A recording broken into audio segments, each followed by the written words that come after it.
2024년 10월 사우디아라비아 리야드 상공. 저는 그날을 절대 잊을 수 없습니다. KF 보라매의 시범 비행을 목격한 순간을요. 마하 1.8, 고도 15,000m를 순식간에 돌파하더니 급강하 기동을 펼쳤습니다. 제 옆에 서 계시던 왕세자께서 말씀하셨습니다. 저것이 정말 한국이 만든 것인가? 왕세자 전하의 눈빛이 변했습니다. 그날 이후 모든 것이 바뀌었습니다. 사우디는 새로운 선택을 하게 됐고 저는 그 중심에 서게 됐죠. 도대체 한국은 어떻게 이런 전투기를 만들어낸 걸까요? 그 전에 잠깐 누르는데 1초도 걸리지 않는 좋아요와 구독 버튼을 눌러주시면 영상 제작에 아주 큰 힘이 됩니다. 그럼 오늘의 사연 시작합니다. 안녕하세요. 저는 파이잘 알라위입니다. 올해 53세, 사우디아라비아 왕립공군에서 20년간 복무한 뒤 지난 10년간 왕실 국방자문관으로 일하고 있습니다. 리야드 왕궁 국방부 건물 12층, 페르시아만이 내려다 보이는 집무실에서 저는 사우디의 하늘을 지키는 일을 해왔습니다. 제 인생은 전투기와 함께였습니다. 1994년 왕립공군 사관학교를 졸업하고 F-15 이글의 조종석에 처음 앉았을 때의 전율을 아직도 기억합니다. 마하 2.5로 하늘을 가르는 그 순간 저는 확신했죠. 미국제 전투기야말로 세계 최고라고요. 이후 F-16 파이팅 팔콘, 유로파이터 타이푼까지 다뤄봤지만 제 결론은 변하지 않았습니다. 미국 기술이 곧 정답이다. 2014년부터 왕실 국방자문관이 된 뒤에도 마찬가지였습니다. 왕세자 전하께 늘 말씀드렸죠.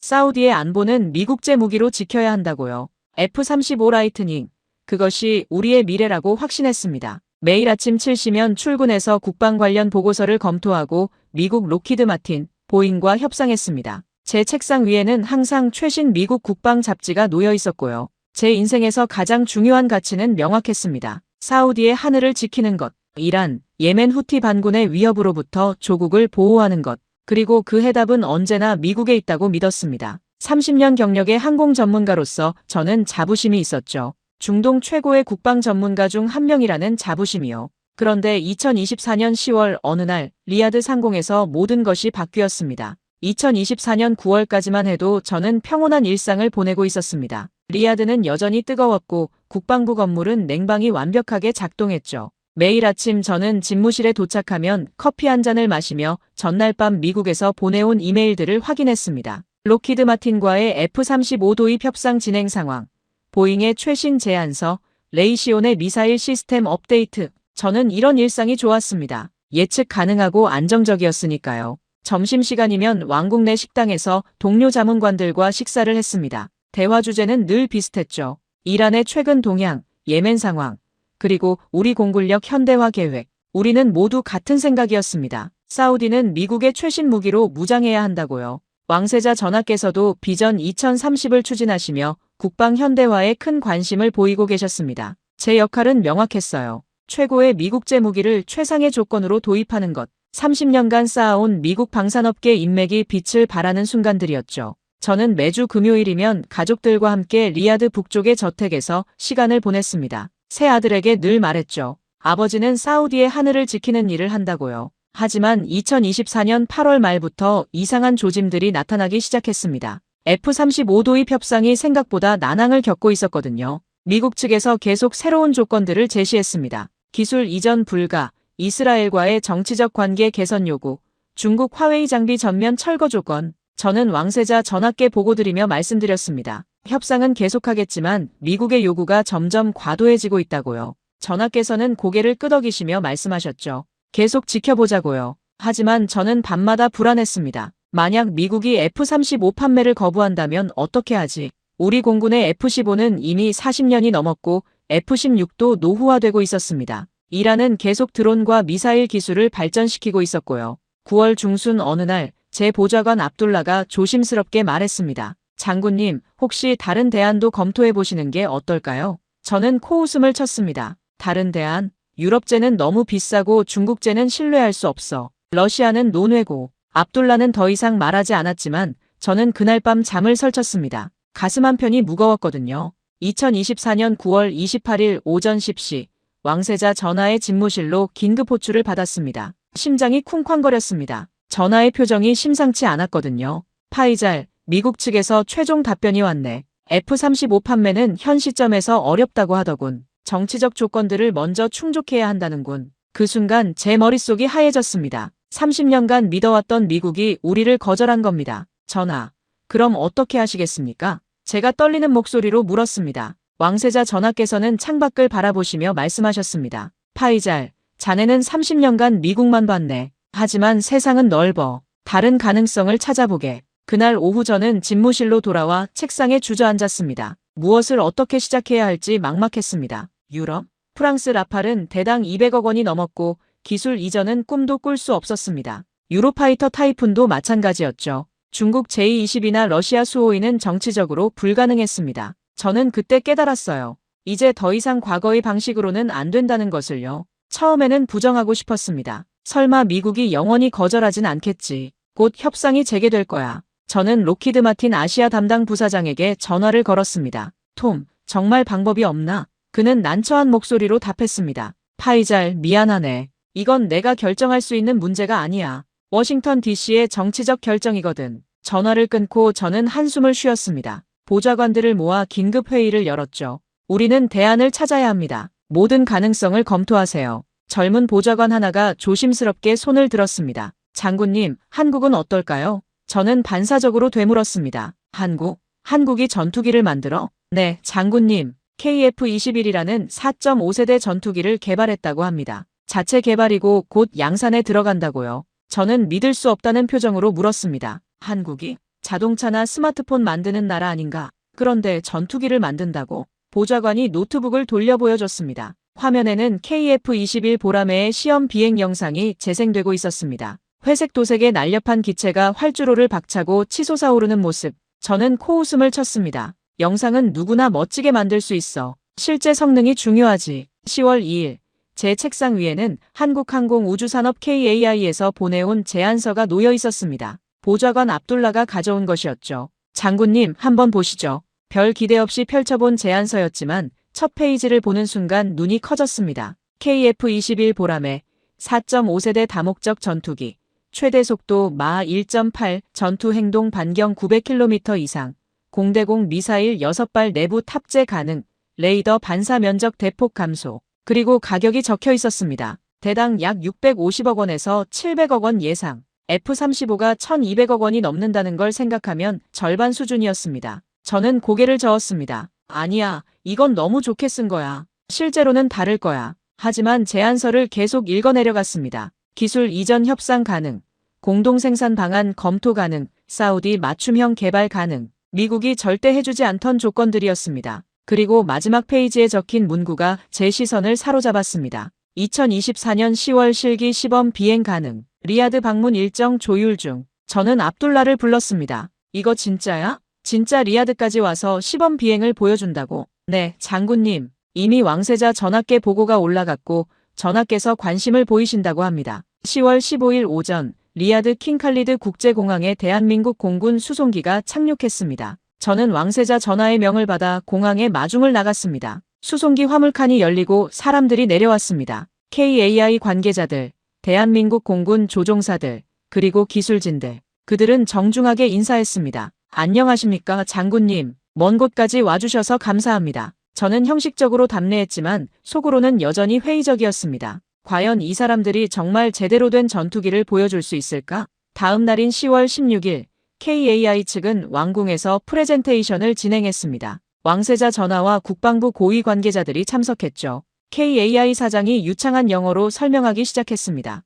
대한민국은 1953년 한국전쟁 이후 70년간 단 하루도 전쟁 준비를 멈춘 적이 없습니다. 북한과 휴전 상태이기 때문이죠. KF-21은 그 70년 기술 축적의 결정체입니다. 화면에는 한국방산의 역사가 펼쳐졌습니다. KT-1 기본훈련기, T-50 고등훈련기, FA-50 경공격기, 그리고 KF-21 단계별로 발전해온 과정이 보였습니다. 저는 조금 흥미가 생겼습니다. 체계적이긴 하네. 프레젠테이션이 끝나고 왕세자 전하께서 질문하셨습니다. 기술 이전은 정말 가능한가? KAI 사장이 고개를 숙이며 답했습니다. 네, 전하. 사우디아라비아의 비전 2030에 맞춰 기술 이전과 공동 생산을 적극 검토할 수 있습니다. 왕세자 전하께서 저를 보셨습니다. 파이잘, 자네 생각은 어떤가? 저는 신중하게 답했습니다. 전하, 프레젠테이션은 훌륭했습니다. 하지만 실제 비행 성능을 봐야 판단할 수 있을 것 같습니다. 전하께서 고개를 끄덕이셨죠.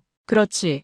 그래서 내일 시범 비행을 보기로 했네. 파이잘, 자네가 직접 평가해주게. 그날 밤 저는 잠을 이루기 힘들었습니다. 한편으로는 기대감이 있었고 다른 한편으로는 여전히 의구심이 남아 있었거든요. 정말 한국이 미국 수준의 전투기를 만들었을까? 아니면 그저 과장된 광고일까? 내일이면 알 수 있겠지. 저는 창밖 리야드의 야경을 바라보며 생각에 잠겼습니다. 만약 이것이 진짜라면, 만약 정말로 한국이 해냈다면 사우디의 미래가 바뀔 수도 있겠군. 하지만 저는 여전히 확신할 수 없었습니다. 10월 17일 오전 9시 리야드 외곽의 왕립공군 기지. 뜨거운 사막의 태양이 활주로를 내리쬐고 있었습니다. 저는 왕세자 전하와 함께 관제탑 옆 귀빈석에 자리를 잡았습니다. 멀리 경납고에서 무언가가 나오고 있었습니다. 견인차에 끌려 나오는 회색 전투기 KF-21 보라매였습니다. 가까이 다가올수록 저는 그 기체의 디테일을 확인할 수 있었습니다. 날렵한 동체, 매끈한 표면 처리, 스텔스 설계가 반영된 각진 형태, 겉모습만으로도 제법 인상적이었습니다. 대한민국 공군 조종사가 기체에 올라탔습니다. 헬멧을 쓰고 조종석에 앉는 모습이 프로페셔널했죠. 엔진 시동이 걸렸습니다. 쌍발 엔진의 굉음이 사막에 울려 퍼졌습니다. 저는 무의식 중에 몸을 앞으로 기울였습니다. 30년간 전투기를 다뤄온 사람으로서 엔진 소리만으로도 어느 정도 성능을 가늠할 수 있었거든요. 소리가 안정적이었습니다. KF-21이 활주로 끝으로 이동했습니다. 잠시 정지, 그리고 전력 가속, 후기 연소기가 점화되며 푸른 불꽃이 뿜어져 나왔습니다. 기체가 굉음과 함께 활주로를 질주하기 시작했습니다. 500m, 1000m, 그리고 기수가 들렸습니다. 26, KF-21이 하늘로 치솟아 올랐습니다. 상승 각도가 가팔랐습니다. 저는 속으로 감탄했습니다. 추력이 상당하네. 순식간에 고도 3000m를 돌파했습니다. 그리고 수평 비행으로 전환, 속도를 높이기 시작했습니다. 관제탑에서 숫자가 들려왔습니다. 마하 1.0 돌파, 마하 1.2, 마하 1.5. 음속을 넘어서며 발생하는 충격파가 사막 위로 퍼져나갔습니다. 왕세자 전하께서 중얼거리셨습니다. 빠르군. KF-21은 계속해서 기동을 펼쳤습니다. 급상승, 급강하, 배럴 롤 스플릿 S. 고난도 기동들이 매끄럽게 이어졌습니다. 저는 너클 잃고 바라봤습니다. 기동성이 뛰어났거든요. 그리고 가장 인상적이었던 순간, KF-21이 고도 15,000m까지 상승한 뒤 수직 강하를 시작했습니다. 엄청난 속도로 땅을 향해 떨어지는 기체, 그리고 고도 1000m에서 급격한 풀업, 중력을 이기며 다시 하늘로 치솟았습니다. 굳이 이상의 기동이었을 겁니다. 일반 조종사라면 의식을 잃을 수준이죠. 하지만 KF-21은 안정적으로 기동을 마쳤습니다. 저는 왕세자 전하를 바라봤습니다. 전하의 눈빛이 변해 있었습니다. 파이잘, 저것이 정말 한국이 만든 것인가? 네, 전하. 그리고 저것은 시제기가 아니라 양산 직전 모델입니다. 왕세자 전하께서는 계속 하늘을 바라보셨습니다. 그 표정에서 저는 확신할 수 있었습니다. 전하께서 마음을 움직이셨다는 것을요. KF-21이 착륙 접근을 시작했습니다. 완벽한 글라이드 패스로 활주로에 접근하더니 부드럽게 터치다운. 착륙도 완벽했습니다. 기체가 천천히 우리 쪽으로 택싱해 왔습니다. 엔진이 멈추고 조종사가 내렸습니다. 헬멧을 벗은 조종사의 얼굴에 땀이 흥건했지만 표정은 자신감으로 가득했습니다. 왕세자 전하께서 직접 조종사에게 다가가셨습니다. 훌륭한 비행이었네. 조종사는 정중하게 격려했습니다. 감사합니다, 전하. 시범 비행이 끝나고 우리는 브리핑 룸으로 이동했습니다. KAI 기술진이 상세한 성능 설명을 시작했습니다. KF-21의 핵심은 세 가지입니다. 첫째, 스텔스 성능. 레이더 반사 면적을 대폭 줄여 적의 탐지를 어렵게 만들었습니다. 둘째, 다목적 운용성. 공대공, 공대지 임무를 모두 수행할 수 있습니다. 셋째, 확장성. 블록 업그레이드를 통해 지속적으로 성능 개선이 가능합니다. 저는 손을 들었습니다. 엔진은 어떤 걸 쓰나요? 현재는 미국 제너럴 일렉트릭의 F414 엔진을 사용합니다. 하지만 한국은 자체 엔진 개발도 진행 중입니다. 무장은요? 공대공 미사일 6발, 공대지 무장 다수 탑재 가능합니다. 내부 무장창과 외부 하드 포인트를 활용할 수 있습니다. 가격은 확정됐나요?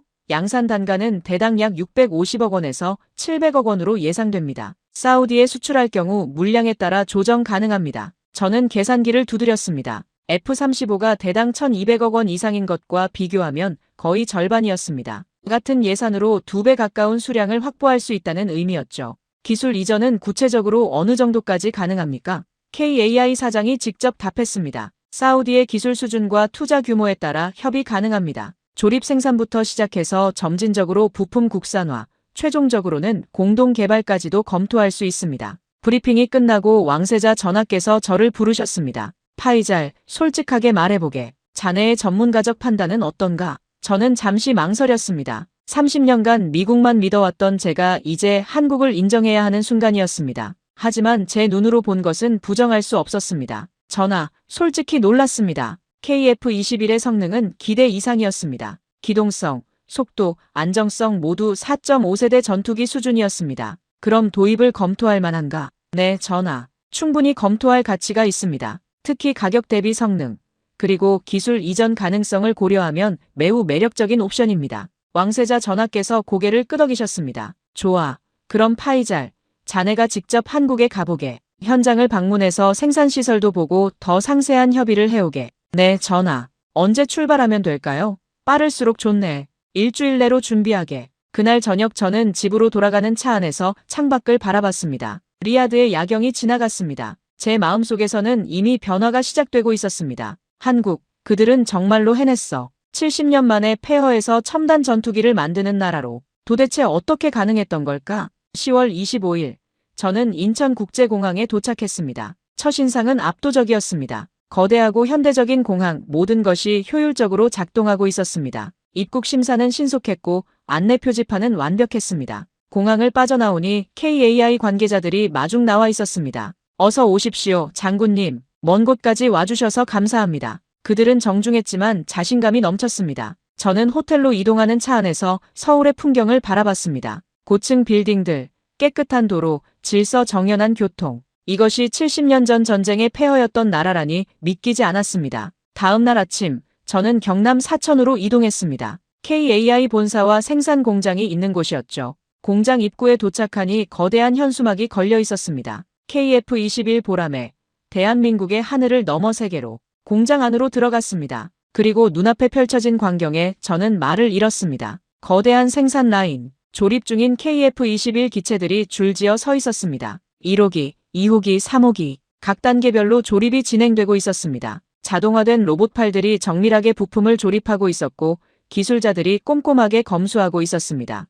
KAI 생산 담당 이사가 설명했습니다. 현재 우리는 연간 20대 생산 능력을 갖추고 있습니다. 풀가동 시에는 연간 40대까지 가능합니다. 저는 물었습니다. 품질 관리는 어떻게 하나요? 모든 부품은 3중 검수를 거칩니다. 그리고 최종 조립 후에는 지상시험과 비행시험을 통해 완벽성을 확인합니다. 생산 라인을 둘러보는 동안 저는 계속해서 놀랐습니다. 체계적인 공정 관리, 첨단 장비들, 그리고 무엇보다 기술자들의 열정. 그들의 눈빛에서는 자부심이 느껴졌습니다. 점심시간, 저는 KAI 사장과 함께 식사를 했습니다. 식당에서 현지 음식을 맛보며 대화를 나눴죠. 사장님, 솔직히 궁금합니다. 어떻게 한국이 이런 전투기를 만들 수 있었습니까? 사장이 잠시 생각하더니 답했습니다. 장군님, 우리는 선택의 여지가 없었습니다. 1953년 휴전 이후 우리는 매일 전쟁에 대비해야 했습니다. 북한이 바로 코앞에 있으니까요. 처음엔 미국 무기에 의존했습니다. 하지만 점차 깨달았죠.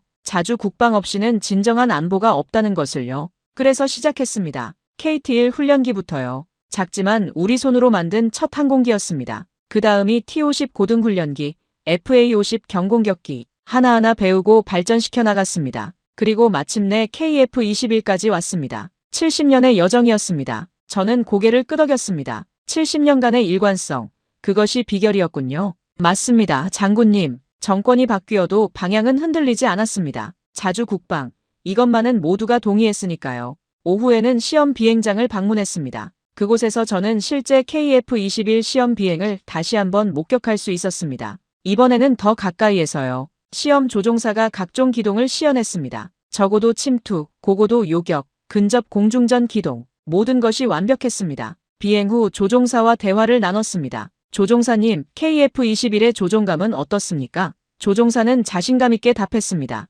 훌륭합니다, 장군님. 반응성이 뛰어나고 조종이 직관적입니다. F-16을 오래 조종했는데 KF-21이 더 낫다고 느낍니다. 저는 놀랐습니다. F-16보다 낫다고요? 네, 특히 기동성 면에서요. 그리고 조종석 시스템이 최신 기술로 구성돼 있어서 정보 처리가 훨씬 수월합니다. 저는 조종석 내부를 보여달라고 요청했습니다. 계기판을 보는 순간 감탄이 나왔습니다. 대형 터치스크린, 헤드업 디스플레이, 직관적인 인터페이스, 최신 기술이 총집약돼 있었습니다. 이건 F-35 수준이네요. 맞습니다. 우리는 최신 항전 시스템을 적용했습니다. 파일럿의 업무 부담을 최소화하고 전투 효율을 극대화하는 것이 목표였습니다. 저녁에는 한국 국방부 관계자들과 만찬을 가졌습니다. 서울의 한 호텔 연회장에서였죠. 국방부 차관이 인사말을 했습니다. 장군님, 멀리서 와주셔서 감사합니다. 대한민국과 사우디아라비아의 국방 협력이 더욱 깊어지길 바랍니다. 저는 답사를 했습니다. 저야말로 감사합니다.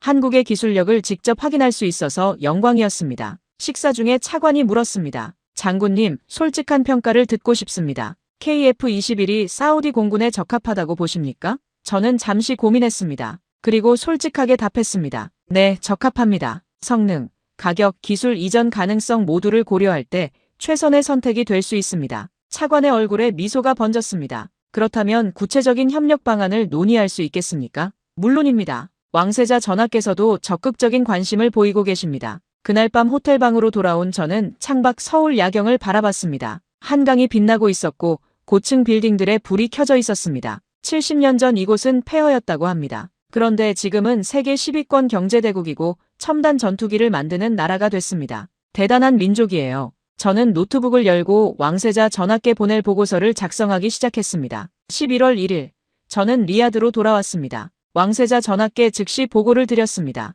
전하, 한국 방문 결과를 보고드립니다. KF-21은 우리가 찾던 해답입니다. 성능은 검증됐고 생산 능력도 충분합니다. 가격은 F-35의 절반 수준이며 기술 이전도 가능합니다. 왕세자 전하께서 진지하게 물으셨습니다. 파이잘, 자네는 30년간 미국만 믿어왔네. 그런 자네가 이제 한국을 추천하는 건가? 저는 고개를 숙였습니다. 네, 전하. 제가 틀렸습니다. 세상은 변했고 한국은 이미 우리가 생각하는 것 이상으로 발전했습니다. 이제는 선택의 폭을 넓혀야 할 때입니다. 전하께서 고개를 끄덕이셨습니다. 좋아.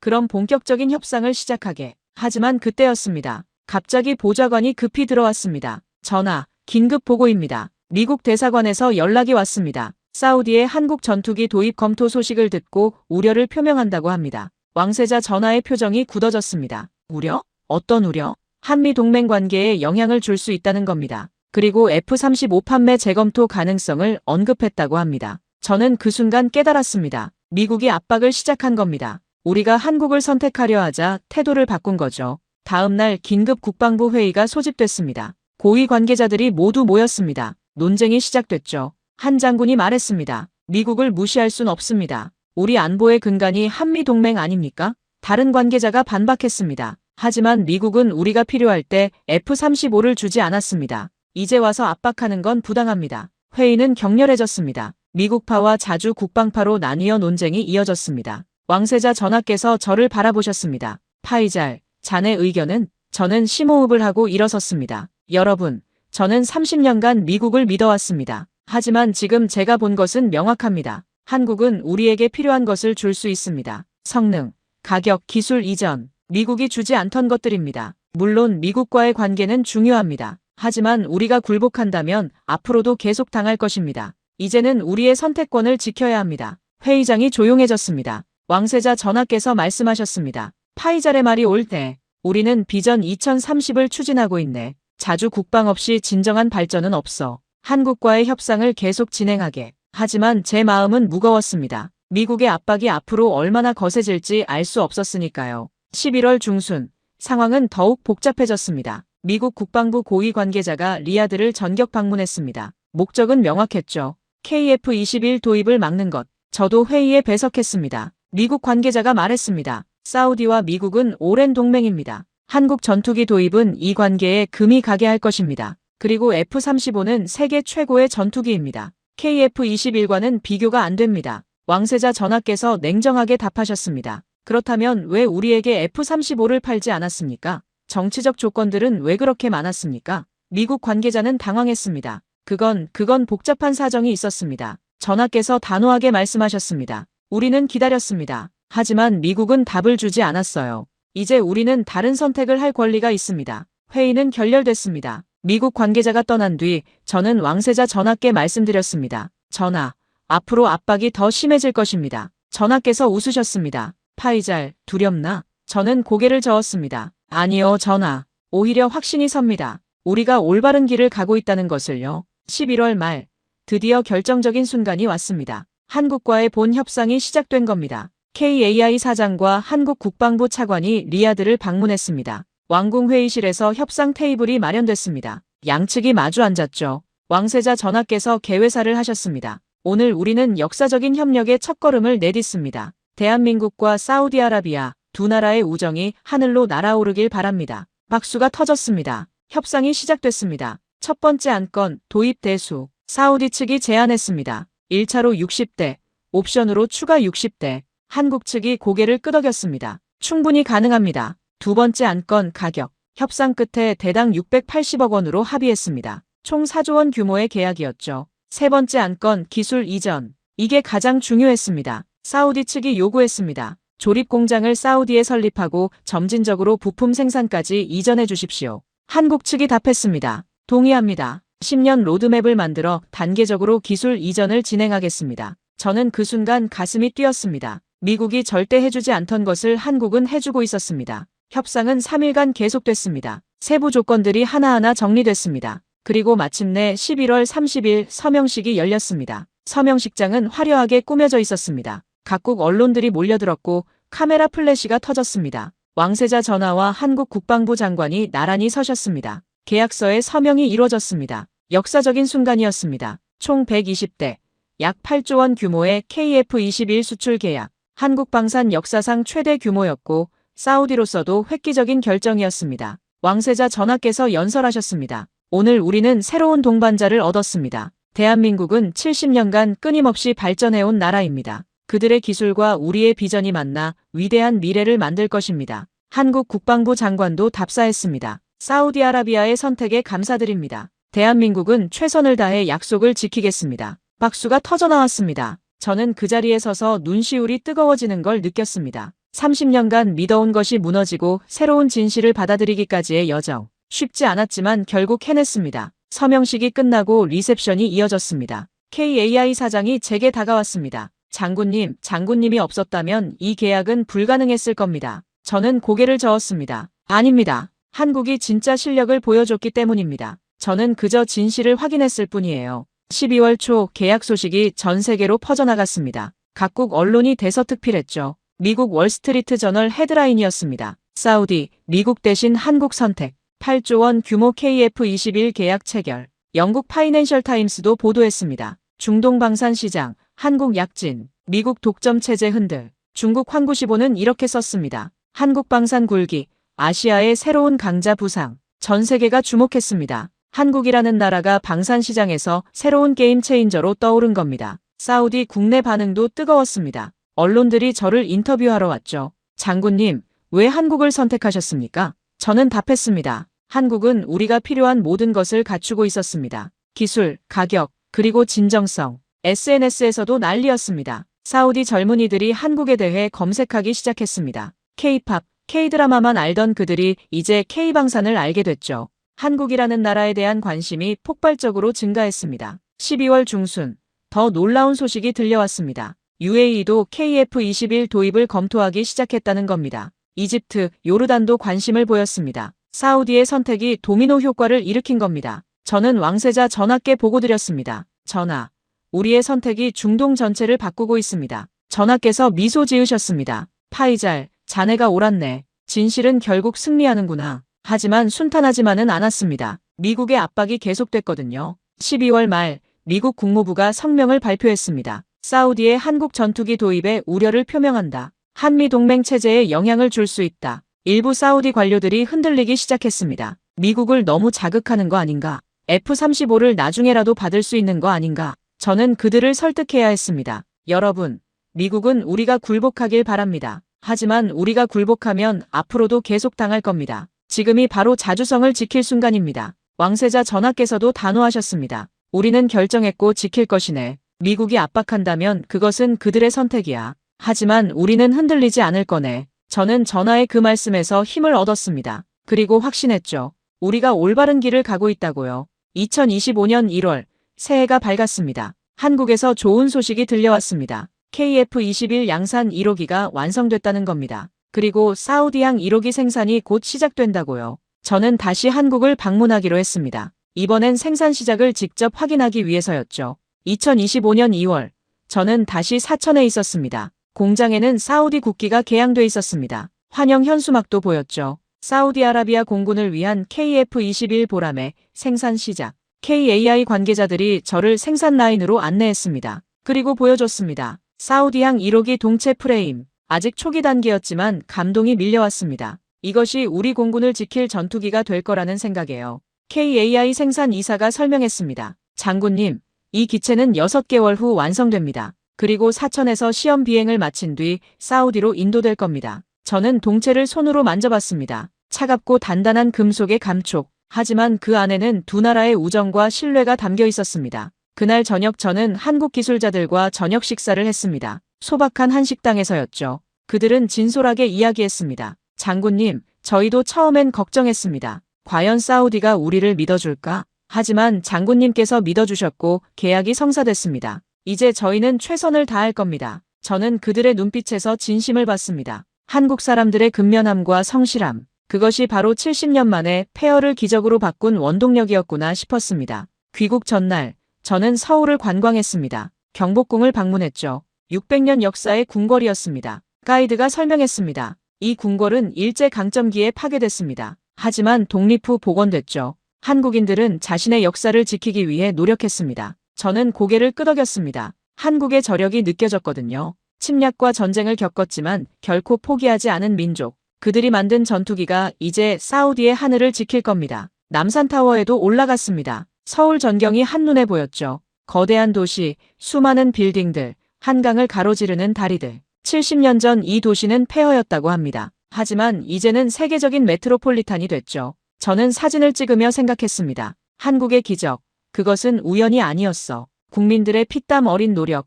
정부의 일관된 정책, 그리고 절대 포기하지 않는 정신. 그 모든 것이 모여 만들어낸 결과였어. 그날 밤 호텔로 돌아와 저는 일기를 썼습니다. 2025년 2월 15일. 오늘 나는 한국이라는 나라를 다시 봤다. 그들은 단순히 전투기를 만드는 나라가 아니다. 불가능을 가능으로 만드는 나라다. 70년 만에 폐허에서 세계 10위 경제대국으로, 그리고 방산 강국으로. 이것이 한국이다. 2025년 3월.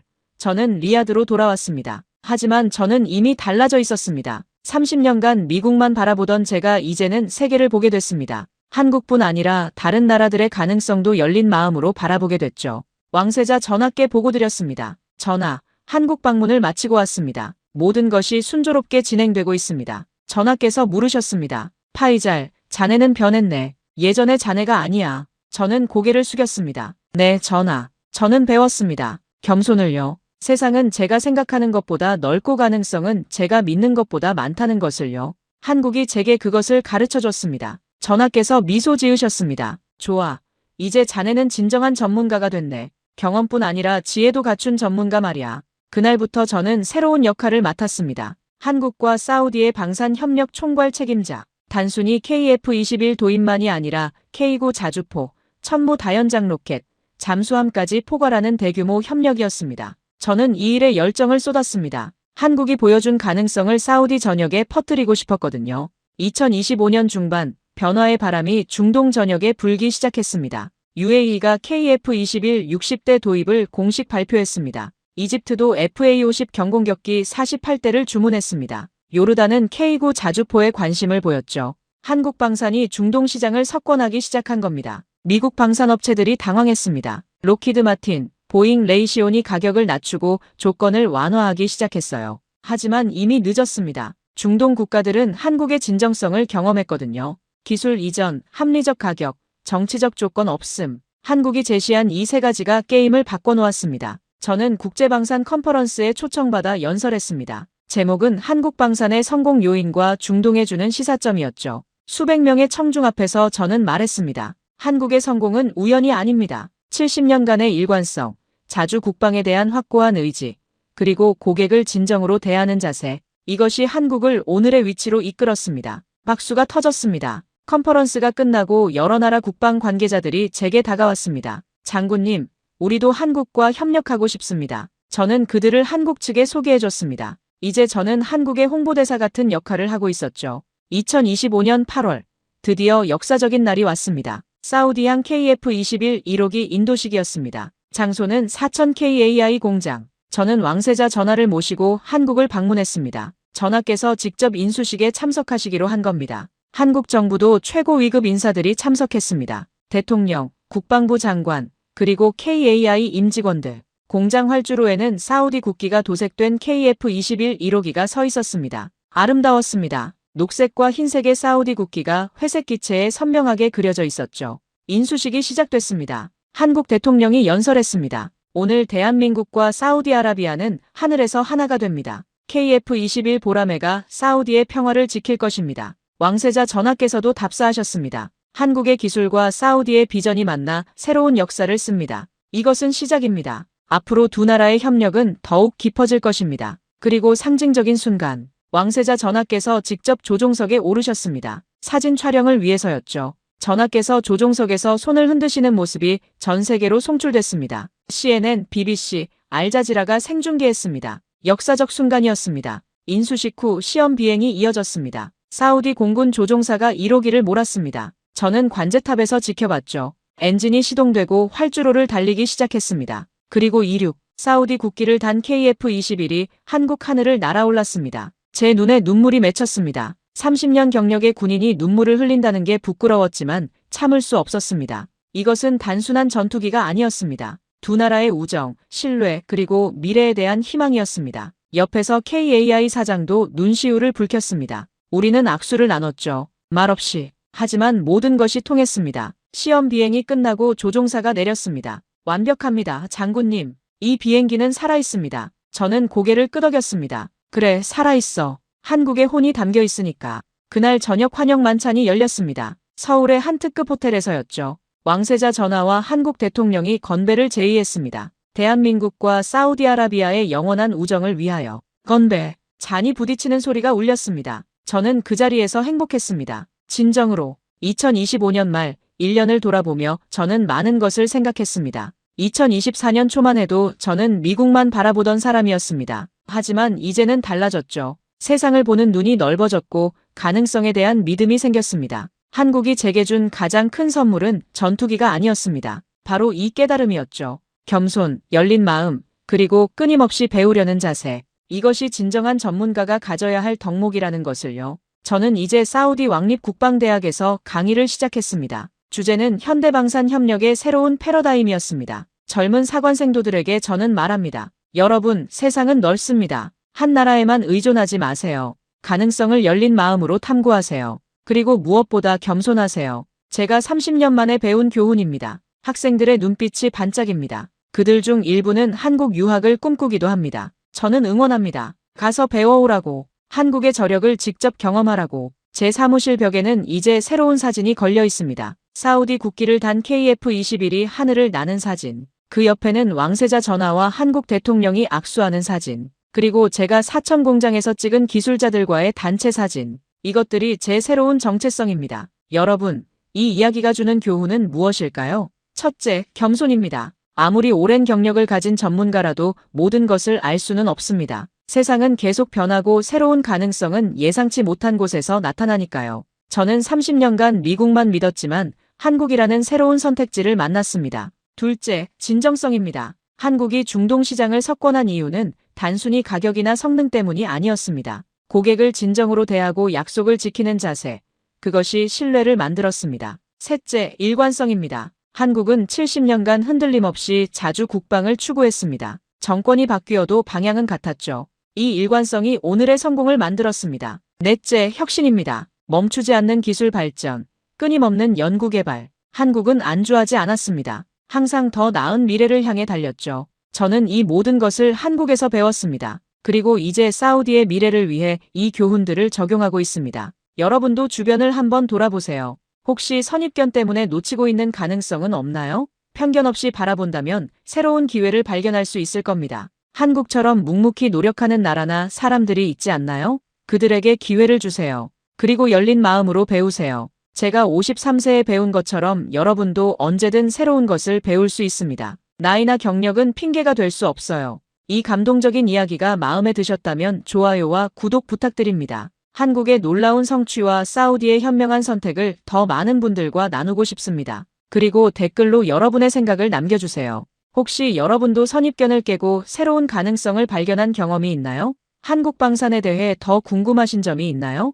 여러분의 이야기를 듣고 싶습니다. 그리고 만약 여러분이 발견한 한국의 또 다른 강점이 있다면 댓글로 공유해주세요. 우리 모두 함께 배우고 성장할 수 있을 테니까요. 다음 영상에서는 한국의 또 다른 방산 기적, K9 자주포가 유럽을 평정한 이야기를 들려드리겠습니다. 폴란드가 왜 1000대가 넘는 K9를 주문했는지 그 놀라운 뒷이야기가 기다리고 있습니다. 긴 시간 함께 해주셔서 진심으로 감사합니다. 저 파이잘 알라위는 앞으로도 한국과 사우디의 가교 역할을 계속하겠습니다. 그리고 여러분께도 계속해서 감동적인 이야기를 전하겠습니다. 구독과 알림 설정 잊지 마세요. 다음에 또 만나요. 감사합니다.